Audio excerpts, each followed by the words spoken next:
Good morning, Magic. I'm Gavin Verhey from Wizards of the Coast, and today we have... that's weird. I have this strange email attachment. Let's download it and see what happens.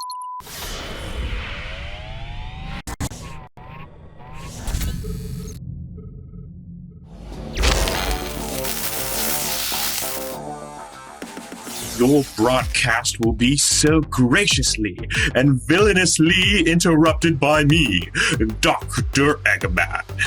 I'm here to introduce you to some new Magic the Gathering cards available in an upcoming Secret Lair. Not my Secret Lair, mind you. You won't be getting its location that easily. We'll save the best for last and start off with the most pathetic hedgehog I've ever met. That's right, it's Sonic the Hedgehog himself. What a nuisance. Sonic is a white, blue, and red legendary hedgehog warrior. He costs 4 mana and has 2 power and 4 toughness. Unsurprisingly, Sonic has haste, and his second ability, Gotta Go Fast, puts a +1/+1 counter on each creature you control with flash or haste whenever he attacks, encouraging an aggressive playstyle with a deck full of speedy creatures. When one of your flash or haste creatures is damaged, you create a tapped treasure token. In this case, the treasure represents all of those rings that spill out of Sonic's pockets when one of my robotic minions get their hands on him. Sonic makes an excellent commander with a unique grouping of creatures to carry out. There's plenty of combo potential in his second ability as well. You can include Lightning Greaves to make other creatures without haste have haste to work with all of his abilities. Next up is Sonic's trusted sidekick, that pesky fox Tails. Tails is a 3-mana, blue and white legendary fox artificer with 3 power and 1 toughness. Tails has flash, flying, and draws a card whenever a vehicle with flying enters under your control. This card represents Tails' affinity for aircrafts like the Tornado. You'll notice that Tails is within the same color identity as Sonic, or at least within the same color identity as Sonic, and even has flash to work well with him. I'm told it's important to the designers at Wizards of the Coast that Tails works well in a Sonic deck, but still has his own strong identity as a commander in a deck designed all around Tails himself. To round out the trio, we have Knuckles the Echidna. Knuckles is a mono-red 4-mana Echidna warrior with 2 power and 4 toughness. He has double strike, trample, and haste, showing off both his speediness and his Sonic deck, but also his punchiness.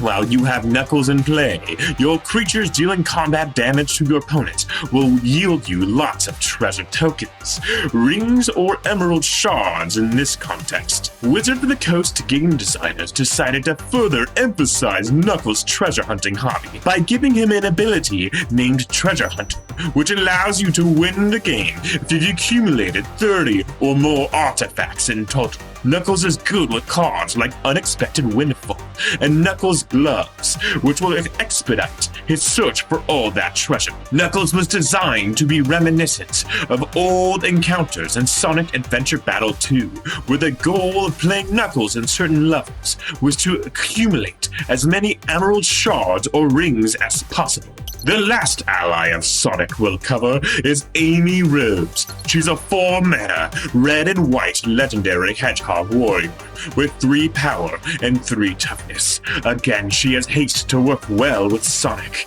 When Amy attacks, she automatically gets an equipment attached to her, and then she gives another creature power equal to her power.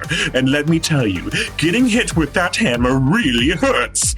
Use Open the Armory to get Amy's Pico hammer and start getting in. And I'm sure there's a host of other colossal hammers that Amy is going to work well with. And now, for one of the Robotnik family's most impressive creations, Shadow the Hedgehog.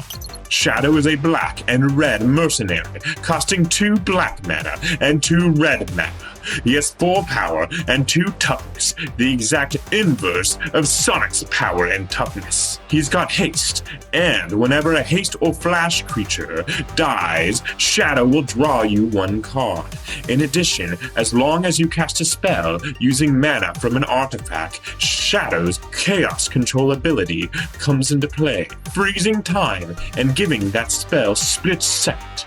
That means no one can respond to your spells. They can't be countered or reacted to. Brilliant! You'll notice Shadow is not in the same colors as Sonic the Hedgehog. It was important to the game designers of Wizards of the Coast that this card speak most to what Shadow is, rather than be forced into a Sonic the Hedgehog deck. It was also an upside that you could build your very own Flash or Haste creature deck with Shadow that can be played opposite of Sonic and feel entirely different in a different color combination. You can use Swiftfoot Boots to give your expendable creatures haste, and then cast Deadly Dispute to sacrifice them for even more cards. Now, before we get to the main event, we have to show off Super State, a colorless enchantment aura costing 7 mana that represents the moment where Sonic goes super. This aura sets your creature's power and toughness to 9 each and gives them flying, first strike, trample, and haste. It also gives them the potential to deal damage to each of your opponents all at once. And we made this enchantment colorless, so you could put it in as many decks as possible. Who else can go Super Sonic? Maybe it's this commander, or that commander, or any commander you can think of. And now, for the moment you've all been waiting for, the strongest card in the entire Secret Lair, me, Dr. Eggman. I am a 5-mana blue, black, and red legendary human scientist. I've got 3 power and 6 toughness, both more than Sonic, mind you. Now my card has flying, and at the beginning of each of your end steps, you will draw 1 card before offering each of your opponents a villainous choice. Either they'll throw away one of their miserable cards, or they allow me, Dr. Eggman, to put a construct, a robot, or a vehicle from my hand into play for free. That's the most powerful and devious ability I've ever seen. Imagine the face on Sonic when he refuses to discard a card, and I slam my egg hammer onto the battlefield. Well, that concludes my presentation. I hope you all enjoy playing with these powerful Magic the Gathering cards, especially me.